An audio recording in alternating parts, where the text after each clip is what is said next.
ठीक है। ये गुवाहाटी जो उच्च न्यायालय है, गुवाहाटी उच्च न्यायालय के तहत अरुणाचल प्रदेश आएगा, नागालैंड आएगा और मिजोरम आएगा। तो ध्यान रखिएगा, अरुणाचल प्रदेश, नागालैंड, मिजोरम। ठीक है, ये गुवाहाटी, तो मतलब असम इसका ऑलरेडी पहले है, तो 1 2 3 4 राज्य इसके अंडर हो गए।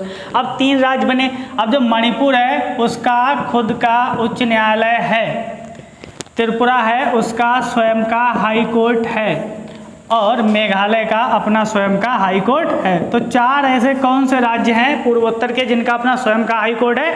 तो याद रखिए, असम, मणिपुर, मेघालय और त्रिपुरा, 4 ऐसे हैं। और 3 ऐसे कौन से हैं जिनको दूसरे के यहाँ जाना पड़ता है या दूसरे हाई कोर्ट में जो ज्वाइंट है, वो कौन से हैं? अरुणाचल प्रदेश, नागालैंड और मिजोरम। ठीक है, तो ये 7 पूर्वोत्तर के राज्य हैं जिनको न्यायालय के तहत रखा गया है। तो देख लीजिए इनका उच्च न्यायालय, याद करिए और इस डायग्राम को स्क्रीनशॉट ले लीजिए और स्क्रीनशॉट लेके बाद में 1-2 बार देख लीजिए, हो जाएगा। अब पंजाब हरियाणा न्यायालय देख लीजिए एक बार। पंजाब एंड हरियाणा का जो हाई कोर्ट है, इसके तहत कौन कौन से राज्य आते हैं? तो इसके तहत पंजाब आता है और हरियाणा आता है और आता है चंडीगढ़, जो हम पहले बता भी चुके हैं आपको, CH। तो ये 3 हैं, बाकी जिनके जिनके ज्वाइंट है न्यायालय हम पढ़ा चुके हैं आपको, तो उसे देख लीजिए। अगला टॉपिक है हमारा कि न्याय की योग्यता और न्यायाधीश की योग्यता क्या होती है, पदावधि क्या होती है, इसको देख लेते हैं। योग्यता तय कैसे होती है और पदावधि कितनी होती है और कौन तय करता है? तो देखिए, योग्यता क्या होती है? एक व्यक्ति को उच्च न्यायालय में न्यायाधीश बनने के लिए कौन कौन सी योग्यताएं चाहिए? नंबर 1, यहाँ पे 10-10 का खेल है, तो देखिए याद करने का तरीका 10-10, जैसे 20-20 होता है, 20-20 ओवर का मैच, यहाँ 10-10 ओवर का मैच है।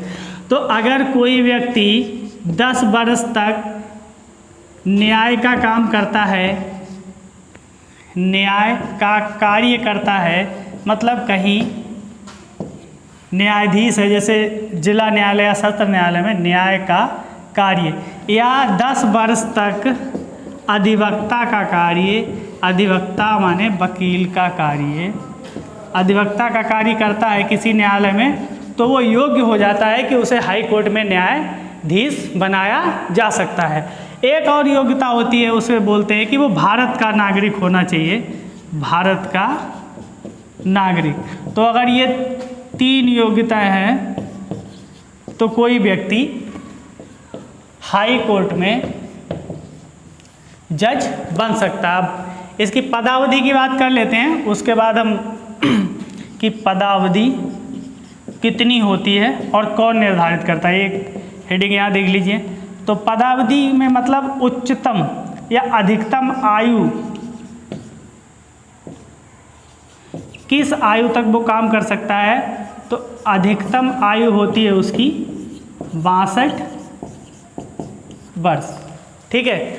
अब अगर पदावधि या आयु के निर्धारण की बात आ जाए कभी कि भाई इनकी आयु का निर्धारण कैसे होगा या कैसे माना जाएगा कि 62 वर्ष ही होना चाहिए या बढ़ाना है या कम करना है, तो इसके लिए एक समीकरण बनता है, वो होता है चीफ जस्टिस ऑफ इंडिया, मतलब भारत के मुख्य न्यायाधीश से सलाह लेकर की सलाह पर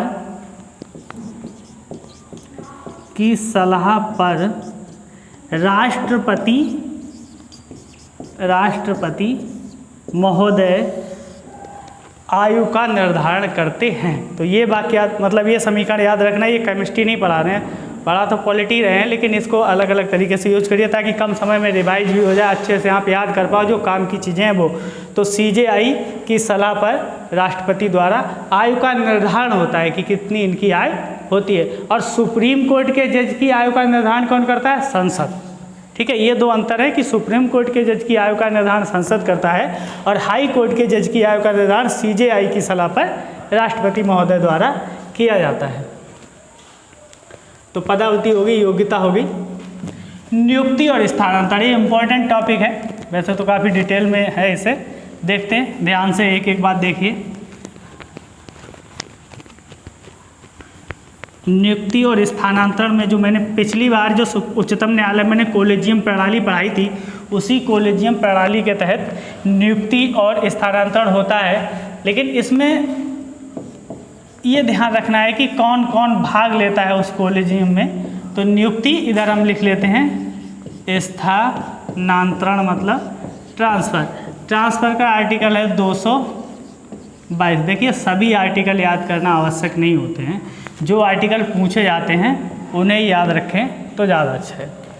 तो नियुक्ति करने के लिए एक कॉलेजियम व्यवस्था होती है। कॉलेजियम को पिछले वाले वीडियो में हम पढ़ चुके हैं, इसको भी ध्यान से देख लीजिए इसमें कौन कौन होता है। देखिए इसमें एक तो होते हैं CJI।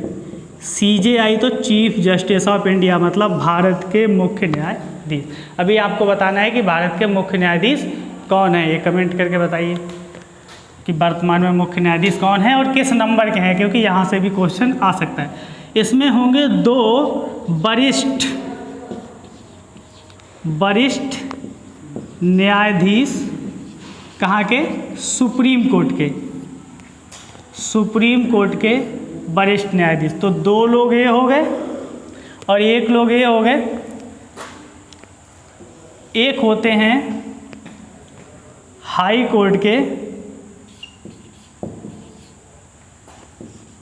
न्यायाधीश, मतलब किसी हाई कोर्ट के न्यायाधीश को भी रखा जाता है। और एक अन्य व्यक्ति होता है, इसको नीचे हम देख लेते हैं, जो होते हैं न्यायविद या ऐसे न्यायाधीश जिन्होंने उस न्यायालय में काम किया हो। मतलब जिस हाई कोर्ट में किसी की नियुक्ति होनी है, उस हाई कोर्ट में पहले वो न्यायाधीश रह चुके हों और वर्तमान में वो, न्यायविद लिखना सही नहीं रहेगा, न्यायाधीश ही लिखो, बस इसकी हम डिटेल बढ़ा देते हैं, सब कुछ लिखना। ऐसे न्यायाधीश जो पहले उस हाई कोर्ट में रह चुके हों, जिन्होंने, जहाँ पर अब न्यायाधीश की नियुक्ति करना है, तो वो न्यायाधीश तो 1 2 3 1 4 1 5, तो 5 लोगों से मिलके एक कॉलेजियम बनता है। और ये कॉलेजियम सब लोग मिलके एक सलाह पारित करते हैं और वो सलाह चली जाती है, जैसा कि आप जानते हैं, राष्ट्रपति महोदय के पास। और राष्ट्रपति महोदय जिसके लिए सलाह दी जाती है, उसको हाई कोर्ट में जज नियुक्त कर देते हैं। स्थानांतरण में थोड़ा अलग है। स्थानांतरण में CJI तो रहते ही रहते हैं, CJI से तो पूछा ही जाता है। अगर किसी एक हाई कोर्ट से दूसरे हाई कोर्ट में किसी जज का ट्रांसफ़र होना है तो पहले CJI से पूछा जाएगा। यहाँ पे 2 वरिष्ठ न्यायाधीश हैं, यहाँ पर 4 वरिष्ठ न्यायाधीश होंगे, ये सुप्रीम कोर्ट के होंगे। ठीक है, यहाँ पे मैंने सुप्रीम कोर्ट लिखा, 4 वरिष्ठ न्यायाधीश, इसे मैं शॉर्ट फॉर्म में लिख देता हूँ, और ये होंगे सुप्रीम कोर्ट के। अब ये लोग मिलके आपस में सलाह करेंगे। इसमें ये ध्यान रखा जाता है कि जिस न्यायालय से, जैसे मान लीजिए हाई कोर्ट है उत्तर प्रदेश का और ये हाई कोर्ट है केरला का, केरल का। अब यहाँ से यहाँ के लिए एक जज का ट्रांसफ़र करना है, तो कैसे कर, तो यहाँ के जो चीफ जस्टिस होंगे, मतलब उत्तर प्रदेश के जो चीफ जस्टिस होंगे, मतलब जो मुख्य न्यायाधीश होंगे, और केरल के जो मुख्य न्यायाधीश होंगे, उनसे भी सलाह ली जाएगी कि भाई आपके यहाँ से एक जज साहब यहाँ जा रहे हैं और आपके यहाँ एक नए जज साहब आ रहे हैं, तो उनसे सलाह लेना उचित भी बनता है। तो ये प्रक्रिया रहती है। तो ये स्थानांतरण की प्रक्रिया हो गई और ये इनके नियुक्ति की प्रक्रिया हो गई। क्वेश्चन यहाँ से ये बन सकता है कि नियुक्ति किनके द्वारा की जाती है, तो नियुक्ति राष्ट्रपति के द्वारा की जाती है। नियुक्ति किसके द्वारा की जाती है? राष्ट्रपति के द्वारा। लेकिन हाई कोर्ट के जज को शपथ कौन दिलवाता है?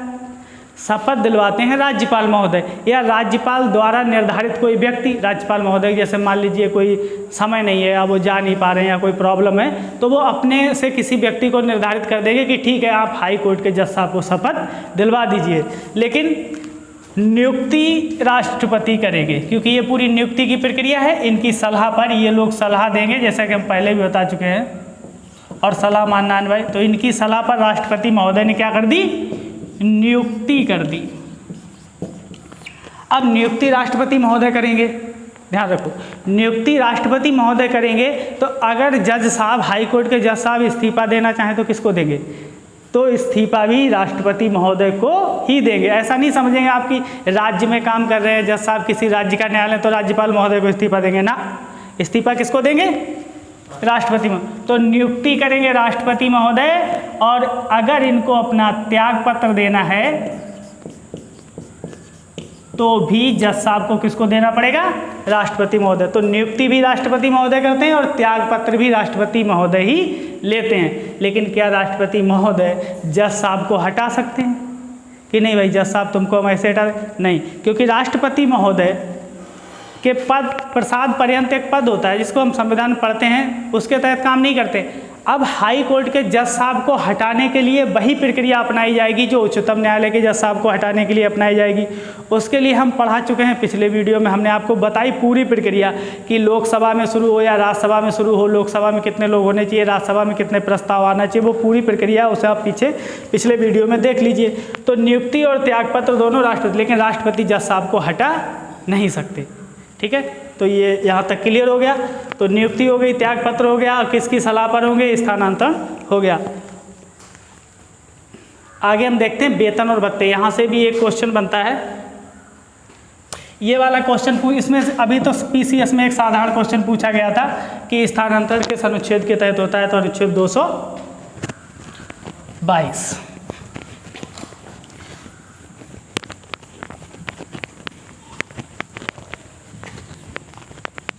अगला है वेतन भत्ते और पेंशन।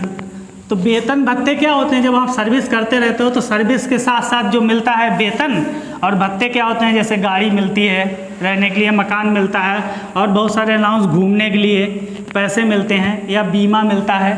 ठीक है, और या जैसे हाउस में रहने के लिए अनाउंस मिलता है, हाउस अलाउंस। और जो पुलिस के भाई बहन होंगे उनको पता होगा कि उनके लिए जो वर्दी धुलने का अनाउंस मिलता है। तो ऐसे जो अलाउंस बोलते हैं उसको भत्ते। तो अब देखते हैं वेतन भत्ते। वेतन भत्ते और पेंशन, इन दोनों को हम अलग अलग समझ लेते हैं। देखिए ये पेंशन हो गई, ये वेतन भत्ते हो गए। है तो ये हाई कोर्ट के जज साहब के, लेकिन हम इनको थोड़ा डिवाइड करके समझेंगे ताकि हमारा क्वेश्चन गलत ना हो।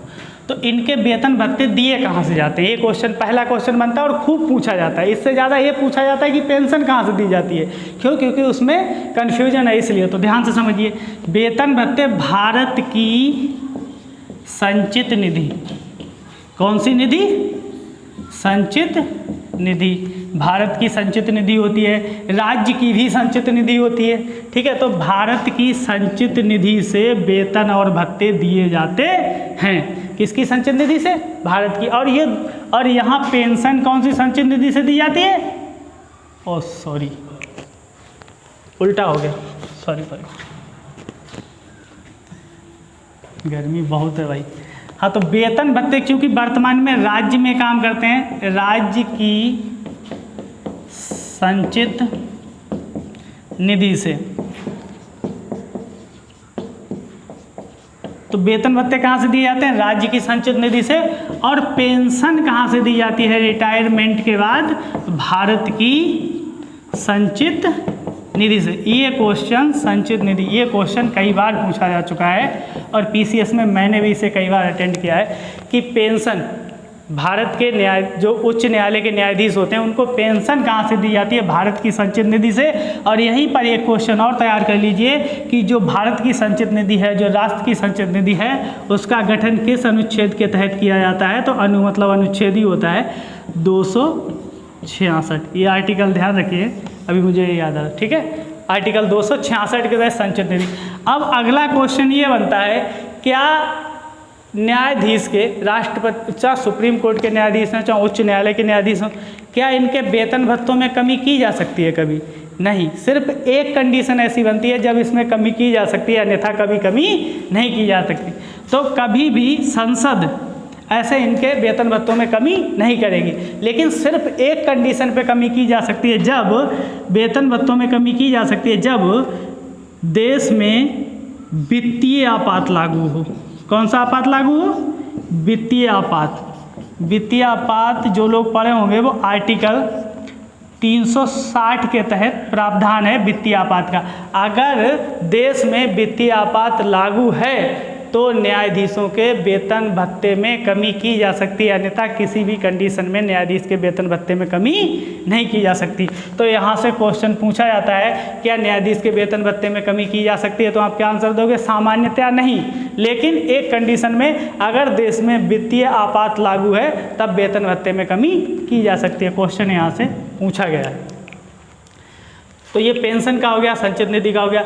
अब ये देख लेते हैं कि वर्तमान में भाई हाई कोर्ट के जो जज साहब हैं, हाई कोर्ट में कितना वेतन मिलता है, ये भी वनडे एग्जाम का क्वेश्चन है।